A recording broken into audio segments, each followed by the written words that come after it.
Market Mantra. Market Mantra. Market Mantra. Market Mantra.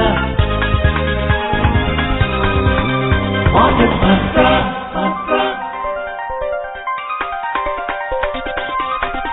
Market Mantra. Good evening and welcome to the Saturday edition of Market Mantra, in which we give you a complete update on the economic news of the day. Today we'll also be taking calls from you, our listeners, and any queries that you may have on business, economic and stock market matters, but do remember that we don't address stock or company specific queries. The numbers to call us on are 23314444, 23717106 or 23421050. And those of you who would be calling us from outside Delhi, please prefix 011. My name is Rajesh Lake and with me is my co-anchor in Hindi, Harsh Ranjan. नमस्कार, हाजिर हैं market मंत्र के एक और ताजा अंक के साथ। इस कार्यक्रम में देश विदेश की आर्थिक खबरों का जायजा लेंगे, साथ ही नजर डालेंगे कि कैसा भारत का और विदेशों के शेयर मार्केट का प्रदर्शन चल रहा है। दिन शनिवार का है। आज के दिन हम अपने श्रोताओं को आमंत्रित करते हैं, आप चाहें तो शेयर बाजार से संबंधित, देश की अर्थव्यवस्था से संबंधित कोई भी सवाल पूछ सकते हैं हमसे। 3 टेलीफोन लाइन हमने आपके लिए खोले हुए हैं। नंबर्स हैं 23314444, 23421050 और 23717106। तीनों नंबर दिल्ली के। इनके पहले 011 यहां का एसटीडी कोड लगाएं, अपने सवाल पूछें। आपके सवालों का जवाब देने के लिए हमारे स्टूडियो में उपलब्ध हैं हरवीर सिंह। हरवीर सिंह आर्थिक विशेषज्ञ हैं, एडिटर हैं रूरल वॉइस के। हरवीर, आपका बहुत बहुत स्वागत है। Warm welcome, Harbir. Thank you, Rajesh. Now let's begin today's edition of Market Mantra with the headlines in English. Dhanyavad Harsh. ICICI Bank's net profit jumps 30% in the fourth quarter of the last fiscal. Yes Bank's net profit drops 45%. On the Wall Street, the Dow ends marginally higher on mixed earnings data and as investors assess conflicting economic data. And Brent crude oil futures slumped over 5% during the week. जनवरी से मार्च की तिमाही के दौरान ICICI bank का शुद्ध मुनाफा 30% की बढ़ोतरी के साथ 122 करोड़ रुपए रहा। येस बैंक के मुनाफे में गिरावट। अमेरिकी बाजारों में डाउ जोन्स में मामूली बढ़ोतरी और ब्रेंट क्रूड फ्यूचर की कीमतों में इस सप्ताह 5% से अधिक की गिरावट।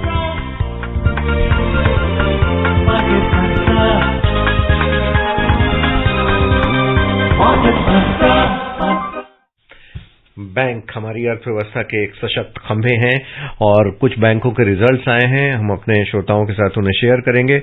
वित्त वर्ष 2022-23 चौथी तिमाही यानी जनवरी से मार्च की तिमाही में आईसीआईसीआई बैंक को 9,122 करोड़ रुपए का शुद्ध मुनाफा हुआ, जो कि इसके पिछले वर्ष की इसी अवधि की तुलना में 30% अधिक रहा।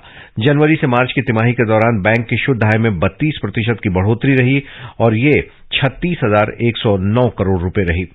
आईसीआईसीआई बैंक के एनपीए अनुपात में भी कमी रही और ये 0.48% पर रहा, जबकि पिछले साल ये अनुपात 0.55% था। बैंक ने प्रति शेयर 8 रुपए का लाभांश भी घोषित किया है। इधर येस बैंक के शुद्ध लाभ में जनवरी से मार्च की तिमाही में 45% की गिरावट रही और ये 202 करोड़ रुपए रहा। इसके पिछले साल इसी अवधि की तुलना में यह आंकड़ा 717 करोड़ रुपए का था। हालांकि बैंक के एनपीए में पिछले साल के 4.53% की तुलना में गिरावट रही और ये 0.83% रहा। एक कॉलर हमारे साथ जुड़े हुए हैं विक्रम दिल्ली से। विक्रम, आपका बहुत बहुत स्वागत है, आप सवाल पूछ सकते हैं। हाय जी, मेरा सवाल ये है, around 15-20 years ago RBI savings account पे इंटरेस्ट एज ऑन 10th जो अमाउंट होता था from 10th through end of the month, उस पे इंटरेस्ट दिया करता था जो इसका मिनिमम अमाउंट हो, right? And subsequently PPF account का था उस समय 5 तारीख तक अगर क्रेडिट हो जाता है आपका फंड तो आपको इंटरेस्ट उस पर मिलेगा, नहीं अगर होता लेट क्रेडिट होता था तो नेक्स्ट मंथ इंटरेस्ट मिलता था। Now RBI change system and now interest is credited on daily balances for normal savings account. I am not sure about the PPF, तो वो चीज मैं पूछना चाहता था यहाँ पर। पीपीएफ का देखिए, जो जब आप डिपॉजिट करते हैं महीने के पहले वीक तक अगर आप डिपॉजिट कर देते हैं तो उसके ऊपर उस महीने का आपका इंटरेस्ट कैलकुलेट होता है. Moving on Wall Street, key indices ended marginally higher yesterday following mixed earnings results as investors assessed how conflicting economic data might influence interest rates and looked ahead to a massive week of corporate reports. A survey showed U.S. business activity accelerated to an 11-month high in April. S&P Global said its flash U.S. Composite PMI Output Index, which tracks the manufacturing and services sector, increased to 53.5 in April. This factory data further clouds the outlook for the Federal Reserve's monetary policy after the data earlier in the week indicated a weakening economy. So the Dow Jones Industrial Average rose just 22 points to close at 33,809. The S&P 500 gained 4 points to end at 4,134, and the Nasdaq Composite moved up 13 points to 12,072. For the week, the S&P 500 slipped 0.1%, the Dow dipped 0.2%, and the Nasdaq lost 0.4%. Harveer, in such a scenario, what is your expectation as to how the Fed is going to react in the May session of theirs? Are they going to be soft, or will they be as hard as everyone is expecting them to be? Actually, still data is not very favorable that Fed will be soft in May because job data is not very promising, and still there is a fear of recession, and that's why the expectation is that Fed will continue on the stance of hardening the interest rate. So also the manufacturing and services sector, despite having increased to 53.5 in April, you are still not very optimistic about Fed's move? You see, just you told that PMI is 53 point something, which is a positive side on, but it's not very high if you see as per the norms of PMI. So, and there are other data also, and we have to see the what way it goes. And still, you see that things have not eased on geopolitical issue. It is not just numbers. There are many things around this kind of situation on economic front. So coming back to India, and before we do that, let's go to Kolkata and say hello to Atanu. Atanu, a warm welcome. Please go ahead and ask your question. Good evening, sir. I am Atanu from Kolkata. Sir, my question is how increasing population help our country's GDP to be worthwhile? Thank you. It's a very big question because as per UN data, we have just surpassed China, and now on population front, India is number one in numbers. So there is it's a debating issue that whether we will be able to get the benefit of demographic dividend, because the young number of people in the country is very high. So that is basically it's a productive manpower we have in large number, and skilled manpower is also very high. On the other side, in China, it is an aging population, so we may have that opportunity, but for that we have to basically ensure that our manpower is skilled, and we are able to attract them on the basically better investment for manufacturing and service sector, so that we can provide the job opportunity to this large number of the population. Harvir, ये बात सही है कि जैसे जैसे आबादी बढ़ती है और यूएन के डेटा के हिसाब से अभी आप बता ही रहे हैं कि भारत चाइना को पीछे छोड़कर थोड़े ही अंकों से, लेकिन नंबर 1 पॉपुलेशन में हो चुका है। जीडीपी पर इसका सार्थक प्रभाव तभी पड़ेगा जब पर कैपिटा इनकम बढ़ेगी, और इस दिशा में बढ़ रहे हैं। अभी इनकम को लेकर भी जो रूरल और अर्बन थोड़ा सा अंतर था, डिफरेंस था, वो भी पट रहा है, क्योंकि अभी 2 दिन पहले ही प्रधानमंत्री ने, बल्कि कल ही प्रधानमंत्री नरेंद्र मोदी जी ने ये कहा है अपने एक भाषण में, सिविल सर्विसेज डे के मौके पर वो कह रहे थे कि जो रूरल इकोनॉमी है, जो गांवों की ग्रामीण अर्थव्यवस्था है, वो भारत की जीडीपी को भी काफी सपोर्ट कर रही है। चूंकि आपका जुड़ाव है कृषि अर्थशास्त्र से, तो आप ये बताएं कि अब हालांकि वैसे कृषि का अभी जीडीपी में अनुपात तो कम है, लेकिन बहुत बड़ा पॉपुलेशन उसमें लगा हुआ है। पॉपुलेशन के अनुपात में कैसे कैसे उसमें बढ़ोतरी होगी और इस दिशा में क्या प्रयास किए जा रहे हैं? देखिए, एक तो अभी भी जो लेबर फोर्स का जो सर्वे आया था, पीरियोडिकल सर्वे, उसमें जो जॉब का जो सिनेरियो है, मोर देन 45% पॉपुलेशन अभी भी एग्रीकल्चर के ऊपर डिपेंड करती है, और मैन्युफैक्चरिंग का जो शेयर है उसमें वो 12% से कम है इस वक्त। तो ऐसे में जो उम्मीद है वो कृषि अर्थव्यवस्था की तरफ ज्यादा जाती है, और एक्चुअली बहुत तेजी से बहुत सारा ट्रांसफॉर्मेशन हो रहा है एग्रीकल्चर और रूरल इकोनॉमी में जी। सो वहां पर एक तो ये फैक्टर है कि जो प्रोडक्शन है वो वैल्यू एडिड जो प्रोडक्ट्स हैं उनका ज्यादा हो रहा है। Like it's not just crop और फूड ग्रेन, जैसे डेयरी है, फिशरीज है, आपका हॉर्टिकल्चर है। सो ये जो प्रोडक्ट्स हैं उनका प्रोडक्शन बढ़ रहा है। इसका मतलब जो आउटपुट है उसका वैल्यू बढ़ रहा है।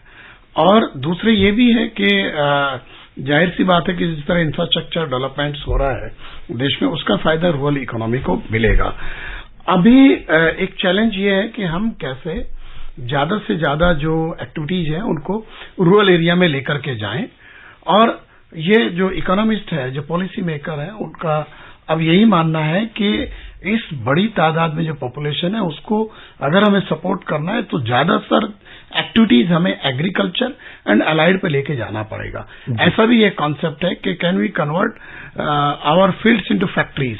जैसे बहुत सारा जस्ट जो आप ट्रेडिशनल क्रॉप को छोड़ दें, जैसे अल्टरनेट फ्यूल है, जैसे बायो फ्यूल है, अभी हमने 10% का जो एथेनॉल बैंडिंग प्रोग्राम उसको हासिल किया, आगे हम लोग जा रहे हैं। इसी तरीके से बाकी जो एनर्जी है आपका, इवन जो सोलर एनर्जी है उसके लिए जो रूरल एरियाज हैं उसका यूज हो सकता है। प्लस जो इवन जो मटेरियल्स हैं, मटेरियल में भी आप जो बायो मटेरियल का ज्यादा यूज कर सकते हैं, biochemical, bio fertilisers, many things. तो मैन्युफैक्चरिंग जो दूसरे कोर एरियाज हैं वहां से आप शिफ्ट कर सकते हैं उस तरफ, और एडवांसमेंट बहुत है even on technology wise. Agriculture में AI, IoT बहुत बड़े पैमाने पर transformation. We will talk about this in detail because there are two callers holding for long. First, we have Gaurav from Ghaziabad. Gaurav, thank you for holding for long. Please go ahead and ask your question. Market मंथन team को good evening, नमस्कार और ईद मुबारक सभी हमारे श्रोताओं को।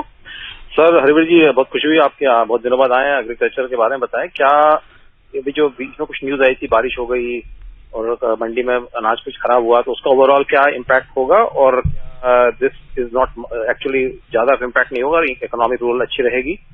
और दूसरा सवाल, यूक्रेन के जो अभी डील नहीं हो पा रही है ग्रेन की, तो उससे क्या हमारे को फायदा होगा, हमारे एक्सपोर्टर्स को? उस परिप्रेक्ष्य में how you see commodity exporters companies share in the market and how it would impact the share market in overall because the rural economy, how will it impact our share market? Actually देखिए, ये सही बात है कि unseasonal जो rain हुए हैं मार्च और फरवरी में, उसका कुछ असर हमारे जो रबी की फसल है उसके ऊपर आया, और क्योंकि मुख्य फसल गेहूं है उसके ऊपर प्रतिकूल असर पड़ा है। कई जगह लॉजिंग बहुत हुई, और जहां हार्वेस्टिंग चल रही थी बीच में वहां पर पानी गिरा, तो कई जगहों पर जो क्वालिटी है फूड ग्रेन की उसके ऊपर असर आया है। ओवरऑल यील्ड में बहुत ज्यादा अंतर उस तरीके का अभी तक तो नहीं दिखता, क्योंकि जो प्रोक्यूरमेंट का पेस है वो अब थोड़ा तेज हो रहा है। बट जैसे मध्य प्रदेश में इशू आया, लेकिन गवर्नमेंट ने प्रोक्योरमेंट नॉर्म्स को ईज किया फार्मर्स के लिए, उसमें कट वैल्यू की बात की है और अप टू सर्टेन लेवल वो एमएसपी में कोई कट नहीं होगा। और कुछ स्टेट गवर्नमेंट्स इस लॉस के लिए फार्मर्स को कंपनसेट भी कर रहे हैं, पंजाब कर रहा है, हरियाणा कर रहा है। सो ये बात सही है कि नुकसान हुआ है, लेकिन उस तरह का नुकसान नहीं है कि वो कीमतों को ज्यादा प्रभावित कर पाए। अभी भी दाम लगभग स्थिर है और एमएसपी के आसपास ही हैं। दूसरे ये है कि अवेलेबिलिटी का इशू नहीं रहेगा। ऑलरेडी हम लोग ने एक्सपोर्ट बैन किया है, तो ज्यादा जो जितना भी स्टॉक्स है वो डोमेस्टिक ही रहेगा सारा। जैसा आपने जिक्र किया कि यूक्रेन का डील जो है, देखिए अभी तक तो ये चल रहा है और अभी इस वक्त दुनिया भर में वीट की सप्लाई बहुत ज्यादा है। सिर्फ यूक्रेन की बात नहीं है, ये रशिया, यूक्रेन, कनाडा, ऑस्ट्रेलिया और कई देशों से। तो इस वक्त जो इंटरनेशनल प्राइसेस हैं वो काफी नीचे आई हैं। जो पिछले साल $450-500 के आसपास थी, वो अभी घट के $300 के आसपास आ गई हैं। सो इसका तो इम्पैक्ट नहीं आना। और ओवरऑल अगर आप देखें आप एग्रीकल्चरल कमोडिटीज का ग्लोबल प्राइसेस वो नीचे गया है, उसका हमें फायदा मिला है। जैसे एडिबल ऑयल प्राइसेस काफी कंट्रोल हुई है देश में। तो ये सारे फैक्टर्स हैं। अभी मुझे लगता है कि शुगर का प्रोडक्शन थोड़ा कम हुआ पिछले साल से होगा। मुझे लगता है कि शायद 2 मिलियन टन घट जाएगा पिछले साल के मुकाबले, और हमने एक्सपोर्ट भी किया है करीब 6 million ton. But domestic availability बेहतर है क्योंकि वो प्रोडक्शन जरूरत से ज्यादा ही है। और बाकी कोई अभी चैलेंज नहीं है। जहां तक एग्रीकल्चर के लिए जो काम करने वाली जो कंपनियां इनपुट मटेरियल वगैरह बनाती हैं या मशीनरी वगैरह का मैन्युफैक्चरिंग करती हैं, उनके लिए इम्पोर्टेंट रहेगा साल। और अभी जो मॉनसून है, हालांकि जो आईएमडी ने पहला जो पूर्वानुमान जारी किया 11 अप्रैल को, उसमें तो सामान्य मॉनसून की बात की है अप टू 96%। बट एक चीज मैं कहूंगा कि अभी जो यूएस का एक प्रेडिक्शन आया है, उनके एनओए एक ऑर्गेनाइजेशन है जो वेदर एटमॉस्फेरिक के लिए वो लोग प्रेडिक्शन करते हैं। अल नीनो का एक प्रोबेबिलिटी इसने जाहिर किया था आईएमडी ने भी, but the second half of our monsoon season which is from June to September. But अभी वो प्रोबेबिलिटी जो अमेरिकन डाटा आया है अभी लास्ट वीक ही, उसमें वो जो अप्रैल से ये मई से जो शुरू होगा उसमें प्रोबेबिलिटी बढ़ी up to 62%, then next cycle it will go 75% and last it will be 80%। तो ओवरऑल नॉर्मल रहेगा क्या? ओवरऑल लगता है कि कुछ इम्पैक्ट आ सकता है अल नीनो का। बट अभी जो मई के लास्ट वीक में आईएमडी का जो सेकंड फोरकास्ट आएगा उसके लिए हमें वेट करना चाहिए। अगर सामान्य रहता तो it will be very good for industry as well as for Indian economy. Dilip है हमारे साथ जुड़े हुए बहुत देर से मुंबई से। दिलीप, वेट करने के लिए धन्यवाद। अपना सवाल पूछ लें प्लीज। हाँ नमस्कार, मैं दिलीप किशन वावले मुंबई से बोल रहा हूँ जी। और मेरा जो पहले तो पूरी दुनिया को ईद की मुबारकबाद। और मेरा सवाल अर्थव्यवस्था जीडीपी से ही है। अब ये हमारे मतलब सवाल ये क्या मतलब पूछने के लिए भी मुझे टेंशन हो रहा है, क्योंकि पारिवारिक जो अपने परिवार होते, कुटुंब सारे होते हैं, या सारे समाजों की जीडीपी है कि खाली देश की है। मतलब ये समझने वाली बात है कि ये जीडीपी है किसकी, परिवारों की है, समाजों की, के देश की? जीडीपी का पूरा आकलन होना चाहिए ना। ओके। ये तो जीडीपी मतलब खाली देश की है और सब देशों की है।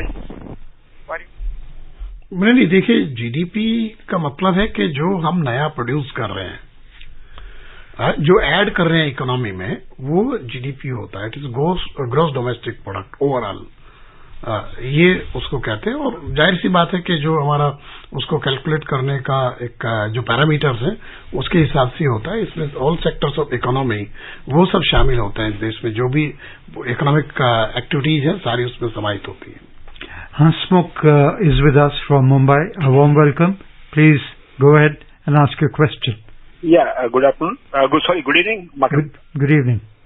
My question is that now what U.S. Fed is going to take decision, and what will be the impact of that particular decision in Indian market?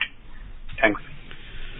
Actually, we just discussed in the beginning of the program that still it looks like that US Fed will keep this interest rate hardening stance continue, and definitely if interest rate goes up in US, so it affects the flow of basically investment in the market of emerging economies, and we are one of that economy.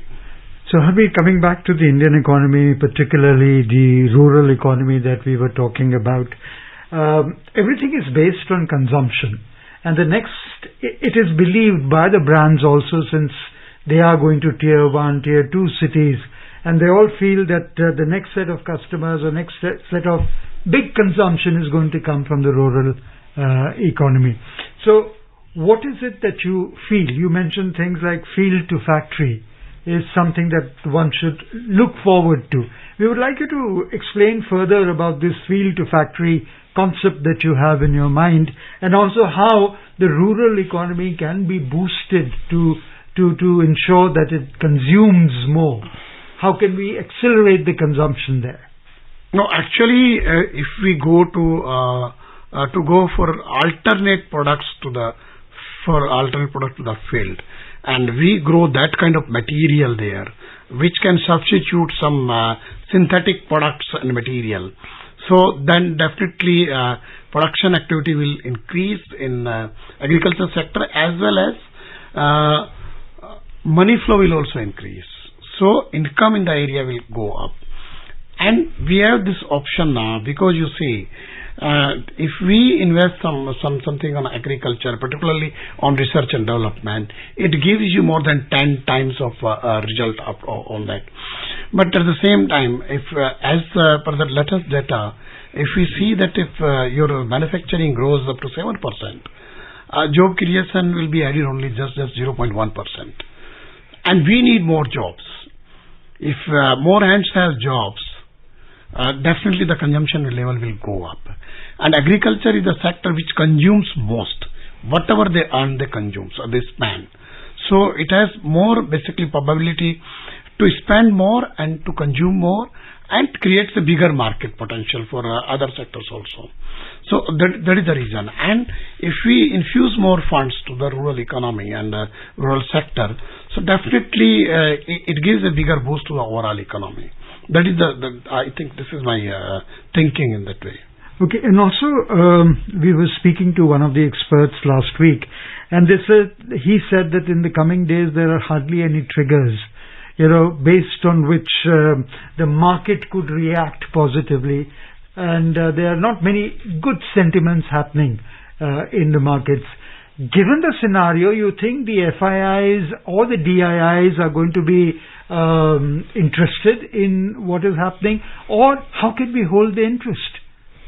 No, actually, one thing is very clear, that the demand in the Indian economy is coming to the normalcy, and it is growing. We just have seen that you people read this news about the bank results.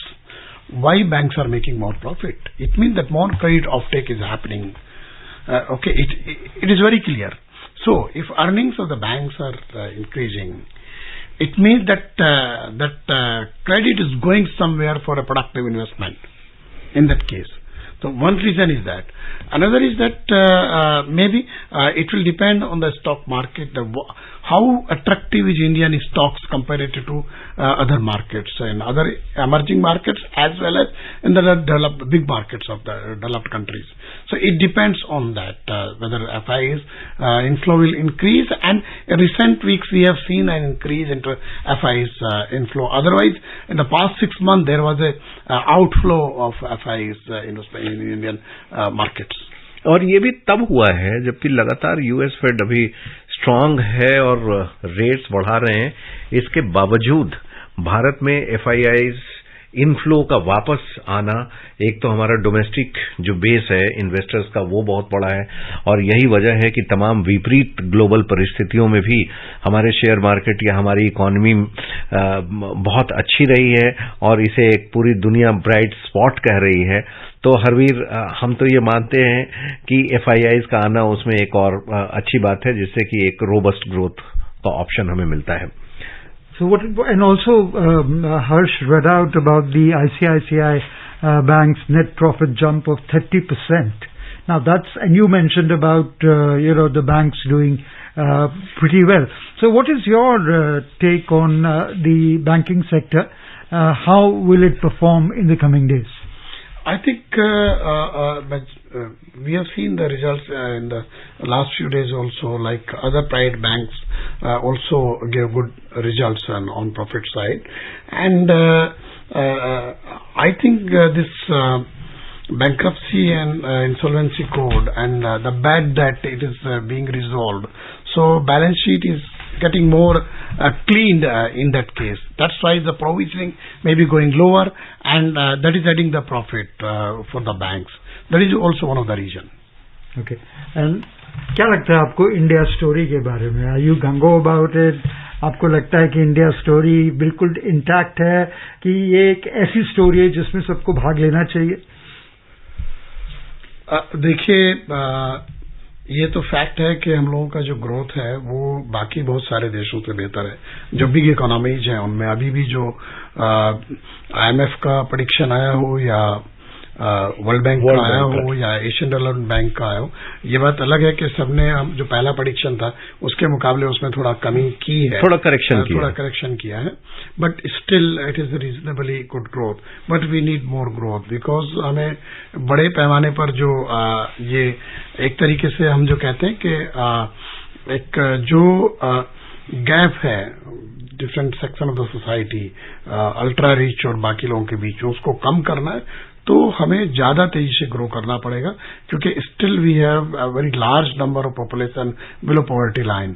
उनको कैसे हमें वहां से pull करना है, that is a major challenge for Indian economy. और इस challenge को आरबीआई काफी अच्छे तरीके से और काफी पेशेंटली डील कर रहा है, क्योंकि पूरी दुनिया में जब महंगाई बढ़ी, भारत में भी हमने देखा पिछले साल से लगातार महंगाई बढ़ी, आरबीआई ने बड़े ही सलीके से पूरे विचार विमर्श के बाद अपने इंटरेस्ट रेट तो बढ़ाए, लेकिन इस बात का भी ख्याल रखा कि कहीं ग्रोथ अफेक्टेड नहीं हो, क्योंकि जैसे ही आप इंटरेस्ट रेट बढ़ाते हैं ग्रोथ अफेक्टेड होता है, और ये बड़ा बैलेंसिंग फैक्टर रहा आरबीआई का। देखिए, हर चीज में एक बहुत बड़ा योगदान मानसून का है। हमने 4 back to back normal monsoon देखे जी। और बारिश जो है सिर्फ नॉर्मल नहीं, सामान्य से ज्यादा हुई, मतलब एवरेज से ज्यादा हुई, और उस स्थिति में जो एग्रीकल्चर सेक्टर है उसका कंट्रीब्यूशन सबसे ज्यादा है, क्योंकि आप फूड इन्फ्लेशन को कंट्रोल कर पाए। अभी भी अगर आप जो रिसेंटली जो 29 मंथ के लो पर आया है WPI का जो लेटेस्ट डाटा, उसका जो खाद्य पदार्थ सब्जी का बहुत बिल्कुल वो फूड का है, बिकॉज हम इसे कंट्रोल कर पाए, और इसलिए कर पाए क्योंकि हमारे पास बेहतर एग्रीकल्चर प्रोडक्शन के चलते सप्लाई वाज बेटर।